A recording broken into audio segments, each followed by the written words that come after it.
News day വിശദമായി.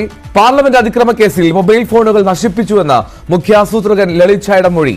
കൂട്ടാളികൾ അറസ്റ്റിലായതിന് പിന്നാലെയാണ് ഫോണുകൾ നശിപ്പിച്ചത്.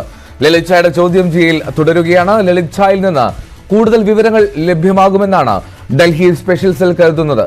തെളിവെടുപ്പിന്റെ ഭാഗമായി പുകയാക്രമണം പുനഃസൃഷ്ടിക്കാനും പോലീസ് ഒരുങ്ങുന്നുണ്ട്. വിവരങ്ങളുമായി സുവി വിശ്വനാഥൻ ചേരുന്നു. സുവി, എന്തൊക്കെയാണ് ലളിത് ഛാ മൊഴിയെ നൽകിയത്? എൽദോ, ഇന്നലെ വൈകിട്ടോടുകൂടിയാണ് പാർലമെന്റ് അതിക്രമ കേസിലെ മുഖ്യപ്രതിയായ ലളിത് ഛായെ അറസ്റ്റ് ചെയ്യുന്നത്. അദ്ദേഹത്തിന്റെ ചോദ്യം ചെയ്യൽ ഇപ്പോഴും പുരോഗമിക്കുകയാണ്. അന്വേഷണം ശക്തമായി തന്നെ തുടരുകയാണ്. ലളിത് ഛായുടെ കൈവശത്ത് നിന്ന് മൊബൈൽ ഫോണുകൾ കണ്ടെടുക്കാമെന്നൊരു പ്രതീക്ഷയിലായിരുന്നു അന്വേഷണ സംഘം ഉണ്ടായിരുന്നത്. ഈ ഫോണുകൾ നശിപ്പിച്ചതായാണ് ഇപ്പോൾ ലളിത് ഛാ മൊഴി നൽകിയിരിക്കുന്നത്. 4 കൂട്ടാളികൾ അറസ്റ്റിലായതിന് തൊട്ടു പിന്നാലെയാണ് ഇയാൾ മൊബൈൽ ഫോണുകൾ നശിപ്പിച്ചിരിക്കുന്നത്. ഈ മൊബൈൽ ഫോണുകളിൽ നിന്ന് സാമൂഹിക മാധ്യമങ്ങൾ ഉൾപ്പെടെ പ്രതികൾ ഉപയോഗിച്ചതും പ്രതികളുടെ മറ്റ് ബന്ധങ്ങളും മറ്റാരെല്ലാമായി പ്രതികൾ ബന്ധപ്പെട്ടു എന്നതുൾപ്പെടെയുള്ള വിവരങ്ങൾ ലഭിക്കും എന്നാണ് അന്വേഷണ സംഘം കരുതിയിരുന്നത്.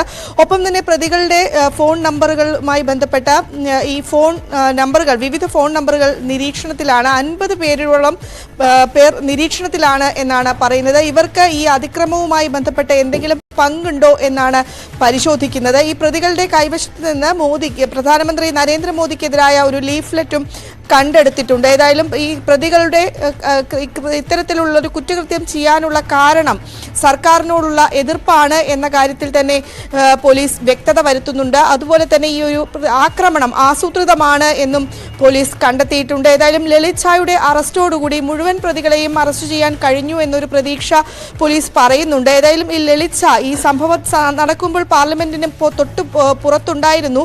അയാൾ അവിടെ നിന്ന് തത്സമയം ദൃശ്യങ്ങൾ സമൂഹ മാധ്യമങ്ങളിലൂടെ പങ്കുവെക്കുകയും ചെയ്തിരുന്നു. അതിനുശേഷമാണ് അയാൾ അവിടെ നിന്ന് മാറിയത്. അതിനുശേഷം നഗൂരിലേക്ക് പോയി എന്നാണ് പറയുന്നത്. ഇയാളെ രക്ഷപ്പെടാൻ സഹായിച്ച പാർലമെന്റ് അതിക്രമത്തിൽ കേന്ദ്ര ആഭ്യന്തരമന്ത്രി അമിത്ഷായുടെ മറുപടി ആവശ്യപ്പെട്ടുള്ള പ്രതിപക്ഷ പ്രതിഷേധത്തിൽ ലോക്സഭയും രാജ്യസഭയും ഇന്നും പ്രക്ഷുബ്ധമായേക്കും.